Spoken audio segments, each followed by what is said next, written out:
And we begin 7 News at 5 with new information about those shot and killed when a gunman opened fire in a crowded Louisiana movie theater. 21-year-old Macy Bro was a student learning to be a medical radiology technician.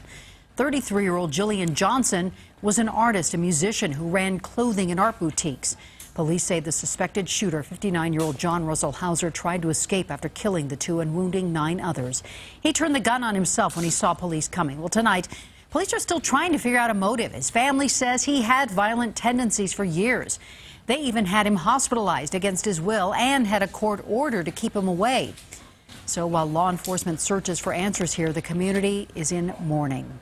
Look, it makes us very angry. This is a time to grieve, but it also makes us very angry. These senseless acts of violence happen. There is so much evil in our world. This is a time to love these families. It's a time to pray for these families. It's a time to keep them in your thoughts. Definitely. And here within the last few minutes, investigators announced the gunman had been to that theater before to apparently plan his attack. They say he purchased the weapon legally at a pawn shop in Alabama last year, and his only known connection to Lafayette was an uncle who died there 3 decades ago. Now, that shooting, as you know, eerily similar to what happened here in Aurora 3 years ago. 24-year-old Jessica Gowie and 11 others died. And her parents talked to CNN, calling for more gun control and speaking frankly about their concerns for the future. My husband has been predicting that there'd be another one.